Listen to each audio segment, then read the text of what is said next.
Doctor Bhimrao Ambedkar के बारे में और डिटेल से पढ़ेंगे।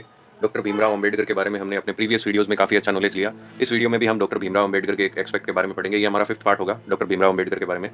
देखते हैं नीचे। डॉक्टर भीमराव रामजी अंबेडकर बहुत ही फेमस पर्सनैलिटी थे। तो इनके बारे में अब हम देखते हैं। धर्म परिवर्तन की घोषणा तक हम पहुंच गए थे कि इन्होंने धर्म परिवर्तन की घोषणा की थी। किस अवसाद में आके इन्होंने की थी? 13 अक्टूबर 1935 को येवला, नासिक में धर्म परिवर्तन की घोषणा करते हुए अंबेडकर ने धर्म परिवर्तन की घोषणा की थी।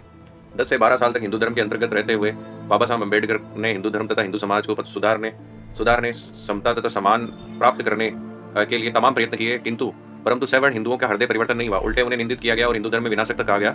उसके बाद उन्होंने यह कहा कि हमने हिंदू समाज में समानता के स्तर को प्राप्त करने के लिए हर तरह का प्रयत्न और सत्याग्रह किए, परंतु सब निरर्थक सिद्ध हुए। हिंदू समाज में समानता के लिए कोई स्थान नहीं है।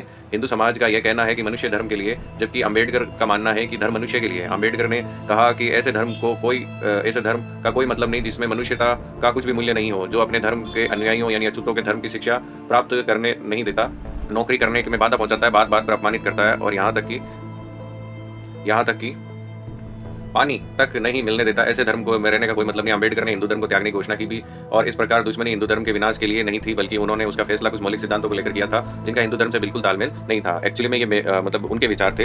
ये विचार वैसे भी आजकल चेंज हो चुके हैं। पुराने जमाने में ऐसी काफ़ी बुराइयां थी हिंदू समाज में, पर अब हिंदू समाज में सारी बुराइयां दूर हो चुकी है। हम आज समानता के रूप में आगे बढ़ रहे हैं। ये अंबेडकर जी के विचार है, लेकिन हमारे विचार इन अंबेडकर जी के विचारों से नहीं मिलते हैं। आगे देखते हैं। 13 अक्टूबर 1935 में नासिक के निकट येवला के एक सम्मेलन बुलाते हुए अंबेडकर ने धर्म परिवर्तन की घोषणा की। हालांकि मैं एक अछूत हिंदू के रूप में पैदा हुआ, लेकिन मैं एक हिंदू के रूप में हरगिज नहीं मरूंगा। अछूत हिंदू के रूप में हरगिज नहीं मरूंगा, ये उनका कहना था। उन्होंने अपने अनुयायियों को हिंदू धर्म छोड़कर धर्म अपनाने का आह्वान किया। उन्होंने अपनी इस बात को भारत भर के कई सार्वजनिक सभाओं में दोहराया। इस धर्म परिवर्तन की घोषणा के बाद हैदराबाद इस्लाम धर्म के निजाम से लेकर कई ईसाई मिशनरियों ने उन्हें करोड़ों रुपए का प्रलोभन दिया। उन्होंने सभी को ठुकरा दिया। हाँ, उन्होंने कईयों को ठुकरा दिया, क्योंकि एक तरीके से देखा जाए तो बाबा साहब में हिंदू धर्म के प्रति एक ऐसा दृष्टिकोण था कि उन्होंने कहा कि मैं और किसी धर्म को ग्रहण नहीं करूंगा। बौद्ध धर्म जो हिंदू धर्म से ही निकला है, पर वो समानता की बात करता है, तो मैं उसे ही ग्रहण करूंगा, न कि ईसाई या इस्लाम को कबूल करूंगा। तो इस प्रकार बाबा साहब की सोच केवल हिंदू धर्म को सही करने में थी।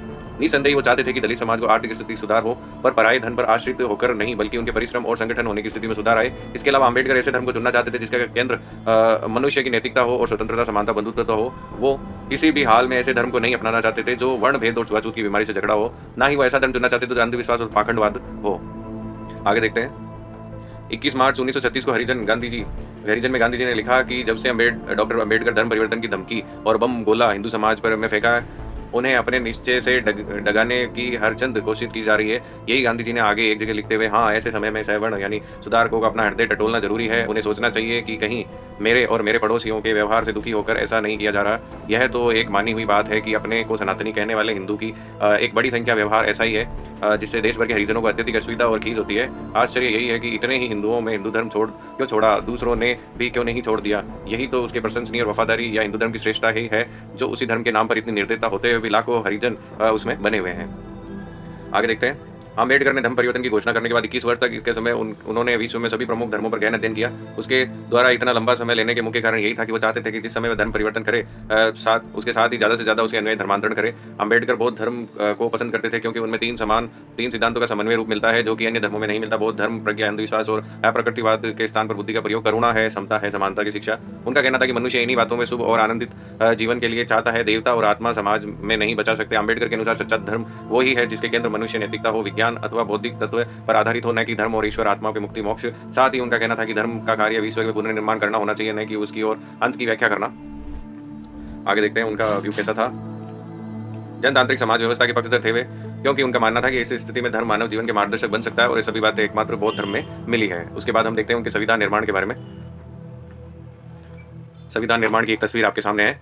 ड्राफ्टिंग कमेटी के अध्यक्ष डॉक्टर अंबेडकर भारतीय संविधान के अंतिम मसौदे यानी 25 नवंबर 1949 को राजेंद्र प्रसाद के सामने, ये डॉक्टर राजेंद्र प्रसाद है जो कि पहले प्रेसिडेंट थे इंडिया के, और ये डॉक्टर भीमराव अंबेडकर है, दोनों आपस में उनकी फोटो है ड्राफ्टिंग कमेटी के अंदर 25 नवंबर 1949 की। आगे देखते हैं।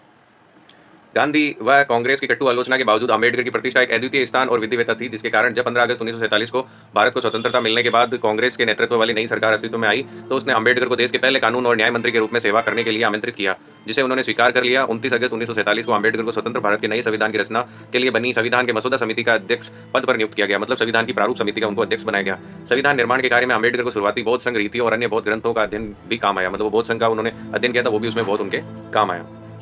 अम्बेडकर एक बुद्धिमान संविधान विज्ञान विशेषज्ञ थे। उन्होंने लगभग 60 देशों के संविधान का अध्ययन किया था। अम्बेडकर को भारत के संविधान का पिता के रूप में मान्यता प्राप्त है। संविधान सभा में मसौदा समिति के सदस्य टी टी कृष्णमाचारी ने क्या कहा, उनके बारे में वो भी देख लेते हैं। अध्यक्ष महोदय, मैं सदन में उन लोगों में से एक हूं जिन्होंने डॉक्टर अम्बेडकर के बात को बहुत ध्यान से सुना है। मैं संविधान की ड्राफ्टिंग के काम में जुटे और काम के उत्साह के बारे में जानता हूं। उसी समय मुझे यह महसूस होता है कि उस समय हमारे लिए जितना महत्वपूर्ण संविधान तैयार करने के उद्देश्य को ध्यान देना आवश्यक था, वह ड्राफ्टिंग कमेटी द्वारा नहीं दिया गया। सदन को शायद 7 सदस्यों की जानकारी है। आपके द्वारा नामित एक ने सदन से इस्तीफा दे दिया था और उसे बदल दिया गया था।